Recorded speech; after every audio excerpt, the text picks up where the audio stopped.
Good morning po. Tayo po'y mag-aral ng salita ng Diyos, the book of Proverbs, aklat po ng Kawikaan, chapter 14, verse 8. Nalalaman ng matalino ang kanyang ginagawa, ngunit ang mangmang ay inaakay ng mali niyang unawa. And then basahin din po natin ang verse 16. Ang taong may unawa ay lumalayo sa kasamaan, ngunit ang mangmang ay napapahamak dahil sa kapabayaan. The wise and the fools. Sino po ba yung mga tinutukoy dito ng Biblia na matatalino at mga mangmang? At alam ko po na pag-aralan natin sa mga nagdaang araw, yung pong katangian ng taong matalino. And today, pag-usapan po natin itong tinatawag na mga fools, lalo na po sa New Testament, kung saan madalas nakikita natin yung salitang fools or sa Tagalog po ay hangal. Una sa lahat, kailangan tayong mga Kristiyano maintindihan natin po na ang Holy Spirit, binigyan po tayo ng karunungan. Pero nasa sa atin po kung ito po'y ating ipamumuhay. In fact, ang kayang ibigay sa atin ng Holy Spirit ay yung pong tinatawag na Spirit of Wisdom and Revelation, sabi sa Ephesians chapter 1 verse 17. At sa John chapter 16 verse 13, ang sabi rito, the Spirit of truth, He will guide you into all truth. Ibig sabihin, hindi tayo maliligaw. He will tell you what is yet to come. Maging yung mga bagay na magaganap, ay papaalalahanan tayo ng banal na Spirito. At sa verse 14, He will make known to us our inheritance in Christ. Kayang ipahayag ng Holy Spirit sa atin ngayon kung ano yung ating kalagayan kay Kristo Jesus. Ngayon mapapansin niyo po bakit mabuhay ang maraming Kristiyano. Kasi hindi po sila nananangan sa wisdom na nagmumula sa Holy Spirit. Kaya napakahalaga po today talaga na i-emphasize ang teaching ministry ng Holy Spirit. Kasi sa Kanya nagmumula yung wisdom and revelation. Ngayon, yung mga taong fools na tinatawag sa Biblia, pwede pong yan ay Christian. At pwede rin naman po na hindi Kristiyano. Malinaw sa Biblia, yung taong hindi nakakilala sa Diyos, ang tawag ng Biblia po dyan ay hangal. Pero pag-aralan natin ngayon, yung mga posibleng katangian na mayroon yung taong hangal. So ano po ba yung taong hangal? Someone who refuses to listen and learn. Yung taong ayaw makinig at matuto. Malinaw po yan. Kanina doon sa binasa nating Proverbs chapter 14, verse 8, ang sabi diyan, the wisdom of the prudent is to give thought to their ways, but the folly of fools is deception. At ang sabi sa 14, verse 16, a wise man is cautious and turns away from evil, but a fool is arrogant and careless. So yun po pala ang katangian ng fool o ng hangal. Arrogante siya at careless. Ngayon, tignan po natin sa New Testament ang malalim pang pag-aaral tungkol sa mga taong tinutukoy na hangal ng Biblia. Unang-una po dyan yung tinutukoy ng Panginoon doon sa Matthew chapter 7 verse 26. Yung tao na nakatayo sa mahinang pundasyon. In other words, hindi ang salita ng Diyos ang kanyang pundasyon. Hindi siya nakikinig at nagsasagawa ng salita ng Diyos. Kaya siya po'y unprepared. Hindi siya handa sa mga bagyo at problema ng buhay. Yun po yung katangian ng isang taong hangal na tinutukoy ng Panginoong Jesus. Hindi handa sa mga pagsubok ng buhay, mababaw ang pundasyon. Kaya kapag ikaw ay Christian at hindi ka malalim sa Word of God, madali kang madaig ng mga problema ng buhay. Number 2, yung mga taong hindi puspos ng Espiritu, hindi sila handa sa pagparitong muli ng Panginoong Hesus.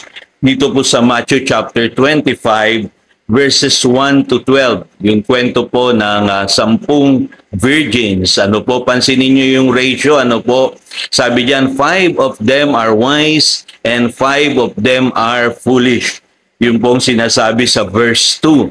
At dito, hindi tayo dapat magtaka kung bakit sa Christians marami ring tinatawag na fools, at marami ring tinatawag na matalino. Halos pantay po, five of them are wise, five of them are fools. Ibig sabihin, marami pa rin talagang nadadaya ang kaaway. Kaya marami ang hindi handa sa pagparitong muli ng Panginoong Hesukristo. Kaya maraming hindi nag-aayos ng buhay, maraming Christians, bahala na lang kung anong mangyari sa kanilang buhay, hindi sila handa, kung kailan darating ang Panginoong Hesus, hindi nila ito concern. Para sa kanila, nabubuhay lamang sila para sa present. Kaya nakakatakot po yan. At higit sa lahat, hindi sila puspos ng Espiritu ng Diyos. Kaya dadatnan sila hindi handa. Pangatlong katangian ng fool sa Biblia, yung mga taong walang puwang ang Diyos sa kanilang puso. Ito po common sa mga unbelievers po ito. Yung sinasabi sa Romans chapter 1 verse 21 and 22 na binabanggit po dyan, na kahit kilala nila ang Diyos, hindi nila niluwalhati ang Diyos, ni pinasalamatan man lang. Darating po talaga ang panahon na maraming tao ang hindi magpapasalamat sa Diyos, hindi i-glorify ang Lord, kasi walang puwang ang Diyos sa kanilang puso. Mahalaga sa kanila yung kanilang mga ginagawa, yung kanilang mga trabaho, yung kanilang personal na mga ambisyon at kasiyahan. Kaya paalala po sa atin yung kwento doon sa Luke chapter 12 verses 20 to 21. Tandaan nyo po, tinawag ng Panginoong hangal yung lalaki na nagtipon ng kayamanan dito sa lupa, pero hindi niya alam na siya'y mamamatay na pala. Kaya paalala po yan sa atin. Ang pangapat na katangian nitong mga hangal ay binabanggit sa Galatians chapter 3 verse 3. Mapagmalaki sila. Bakit po? Kasi para sa kanila, yung human achievement or yung flesh, yun ang kanilang ipinagyayabang. Kaya hindi sila nananangan sa Holy Spirit. Para sa kanila, yung husay galing ng tao, yung lakas ng laman, yung husay ng attainment ng tao, yun ang para sa kanila ang dapat pagtiwalaan. Kaya nagagalit sa kanila si St. Paul. Sabi, nag-umpisa kayo sa Espiritu. In other words, sinanggap niyong Espiritong makapangyarihan. Nakaranas kayo ng mga himala mula sa Diyos dahil sa banal na Espiritu. How come ngayon ang ipinagmamalaki ninyo ay yung inyong pananampalatayang isinasalig ninyo sa sarili ninyo kalakasan? Yun po yung mga Hudyo. Nananangan sila sa flesh. Kala nila mapiplease nila ang Lord sa kanilang flesh. At mayabang sila, mapagmataas sila dahil sa kanilang relihiyon. Pero hindi nila alam, marupok sila, sila'y talunan sa kasalanan dahil hindi nila kayang gapin ito sa pamamagitan lamang na sarili nilang lakas. Panglima po, yung mga taong namumuhay outside the will of God, ang tawag din ng Biblia dyan, fools. Sabi sa Ephesians chapter 5, verse 17, yung mga tao na laging alipin ng mga sinful habits, mga undisciplined lifestyle, yung mga uncontrolled appetites, yung mga tao na walang pigil sa kanilang sarili, namumuhay ng labag sa kalooban ng Diyos. Nabubuhay lamang sila sa kanilang mga pleasures, sa yung tinatawag na mga vices. Kaya yan yung mga tao na kalaban po ng espiritu, kasi lasing sila sa kalayawan, hindi sila lasing sa banal na espiritu. Kaya mag-iingat po tayo mga kapatid, kung meron pa tayo mga habits na mali sa ating mga buhay.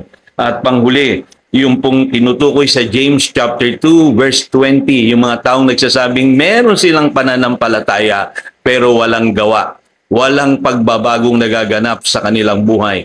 Walang transformation, walang manifestation, walang action.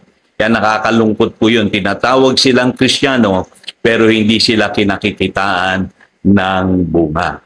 So ito po ipaalala sa atin, na yung mga fools na tinutukoy sa Biblia, hindi lamang po yan para dun sa mga unbelievers, kundi para din sa ating mga Kristiyano. Kung gusto nating maging matalino sa buhay na ito, tayo'y makinig at matuto sa pamamagitan po ng pag-aaral natin ng salita ng Diyos at sa pamamagitan po ng Holy Spirit na gumagabay sa ating buhay. Again, ito si Pastor Jojo nagpapaalala upang daluyan tayo ng pagpapala, manatili tayo sa kanyang salita.